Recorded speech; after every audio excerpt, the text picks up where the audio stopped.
আসসালামু আলাইকুম বন্ধুরা। ফুটবল খেলাটা বিশ্বের সবচেয়ে জনপ্রিয় খেলা, এতে কারো সন্দেহ থাকার অবকাশ নেই। তবে এই চমৎকার খেলাটাই ফুটবল কোচেরা হয়তো বলবেন না, এই খেলাটা সত্যি খুব নির্মম। কোচরা নাকি যে কোনো মুহূর্তে ছাঁটাই হওয়ার আশঙ্কায় বাক্সপেটটা গুছিয়ে রাখেন সারা বছর, এমন কথাও বলা হয়ে থাকে। আপনি কখনো কখনো পুরো একটা ম্যাচ ডমিনেট করে ভালো খেলেও হঠাৎ গোল খেয়ে ম্যাচ হেরে যাবেন। আবার কখনো কখনো আপনি একটা দলকে সাফল্যের চূড়ায় তুলেও অদ্ভুত কারণে বরখাস্ত হতে পারেন, যার সর্বশেষ উদাহরণ এই নাগেলসম্যান। এই সেই নাগেলসম্যান যে কিনা গত ট্রান্সফার উইন্ডোতে যখন জাভির ডাকে একে একে সব প্লেয়ার ফ্রি এজেন্ট হিসেবে বার্সার জার্সি পরার জন্য পাগল হয়ে ছুটে এসেছিলেন, তখন একটা বিখ্যাত কমেন্ট করেছিলেন, যা পড়ে তখন খুব মজা পেয়েছিলাম। বিখ্যাত বায়ার্ন মিউনিখ থেকে আমাদের প্রাণের প্রিয় রবার্ট লেভানডোভস্কি তখন পাগলের মতো ছুটে এসেছিলেন বার্সেলোনার হয়ে খেলার জন্য। তখন এই নাগেলসম্যান খুবই বিরক্ত হয়েছিলেন। নাগেলসম্যানের সেই বিখ্যাত কমেন্টটি এখানে মেনশন করছি। They got a lot of new players, not only Robert Lewandowski. I don't know how to be honest, it's the only club in the world that can buy players without money. It's kind of weird and crazy. UEFA pro লাইসেন্সধারী এই কোচের বয়স কত জানেন? মাত্র ৩৫। হ্যাঁ, আপনি ভুল শুনছেন না। জুলাই ২০১০ সালে যখন তিনি হফেনহাইম অনূর্ধ্ব-১৭ দলের সহকারী কোচ হিসেবে কাজ শুরু করেন, তখন তার বয়স ছিল মাত্র ২৩। এর ঠিক ৬ বছর পর ২০১৬ সালে হফেনহাইমের মূল দলের কোচ হিসেবে তার যাত্রা শুরু। বলা যায় পেশাদার কোচিং ক্যারিয়ারের আসল যুদ্ধে নাম লেখান ঠিক তখন।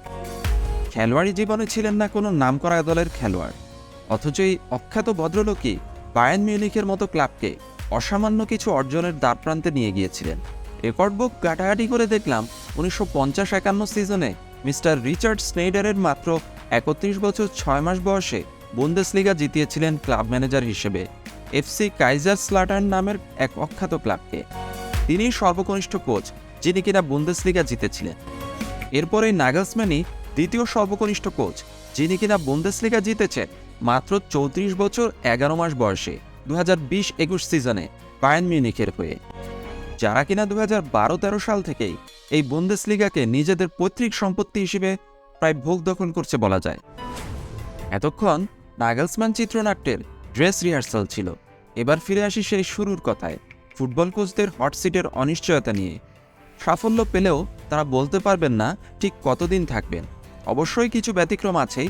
স্যার অ্যালেক্স ফার্গুসন, আর্সেন ওয়েঙ্গার, এনারা হচ্ছেন কিংবদন্তি কোচ। বলা যায় বছরের পর বছর নিজের ইচ্ছায় তারা একটা ক্লাব চালিয়েছেন। তাই বলে ইউলিয়ান নাগেলসম্যানের সঙ্গেও এমনটা ঘটবে কোনো ফুটবল প্রেমী ভাবতে পেরেছিল? বায়ার্ন মিউনিখকে জার্মান সুপার কাপ জিতিয়ে গত মৌসুম শেষ করেছিলেন নাগেলসম্যান। এই মৌসুমেও শুরু থেকে দল পরিচালনা করছিলেন শক্ত হাতে। মার্চে আন্তর্জাতিক বিরতিতে যাওয়ার আগে নিজেদের সম্পত্তি বানিয়ে ফেলা বুন্দেসলিগায় ২-এ ছিল বায়ার্ন।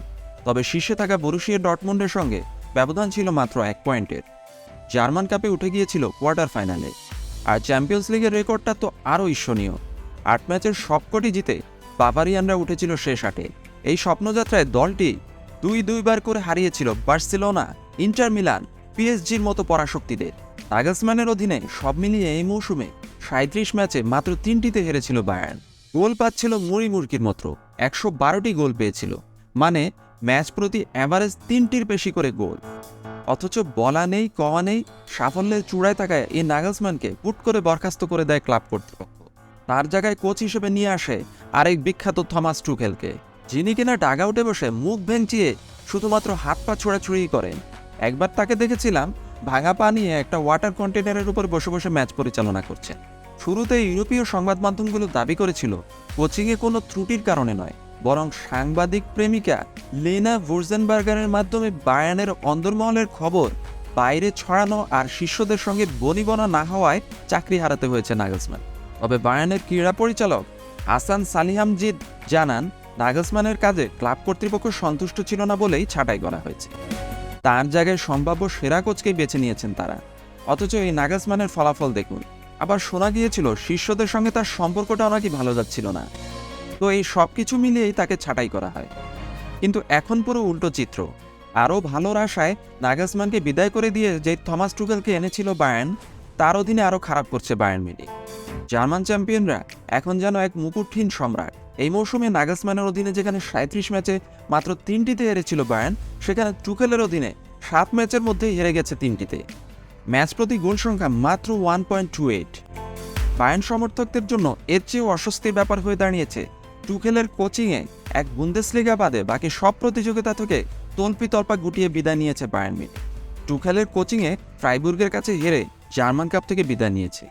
সবচেয়ে বড় ক্ষতিটা হয়েছে চ্যাম্পিয়ন্স লিগে। ম্যানচেস্টার সিটির কাছে প্রথম লেগে 3-0 ব্যবধানে উড়ে যায় বায়ার্ন মিউনিখ, আর ফিরতে লেগে 1-1 ড্রয়ে ছিটকে পড়তে হয়েছে বাভারিয়ানদের। টানা 10 বার বুন্দেসলিগা জেতা বায়ার্ন এখন এই গৌরব হারানোরও ঝুঁকিতে, কারণ সিটির সাথে ম্যাচের পর বুন্দেসলিগায় মেইনজের সাথে 3-1 গোলে হেরে গেছে তারা। বায়ার্নের কোচ হিসেবে অভিষেকে সাবেক ক্লাব বরুসিয়া ডর্টমুন্ডকে উড়িয়ে দিয়ে বুন্দেসলিগার শীর্ষে ফিরলেও 3 সপ্তাহের ব্যবধানে আবার 2-এ নেমে গেছে তারা। টুকেলের সঙ্গে 2 বছরের চুক্তি করেছে বায়ার্ন। টুকেলও তো কম শেয়ানা না, এমনভাবে চুক্তি করেছেন যে এর আগে তাকে ছাঁটাই করলে মোটা অঙ্কের ক্ষতিপূরণ দিতে হবে। বৈশ্বিক মন্দার কারণে আপাতত সে পথে হয়তো হাঁটবে না বায়ার্ন কর্তৃপক্ষ। তবে টুকেলকে নিয়োগ দিতে যিনি কলকাঠি নেড়েছিলেন, সে অলিভার কানকে বরখাস্ত করে ভুলের প্রায়শ্চিত্ত করতে পারে ক্লাবটি।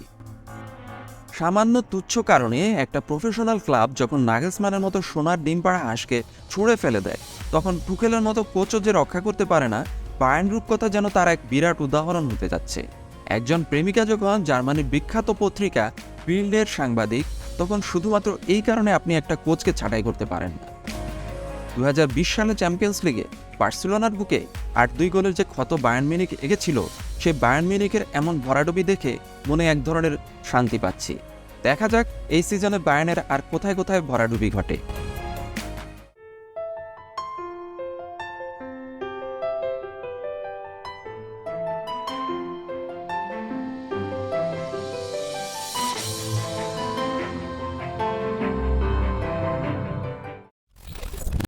Here's Messi. Messi! Who is the best player in the world?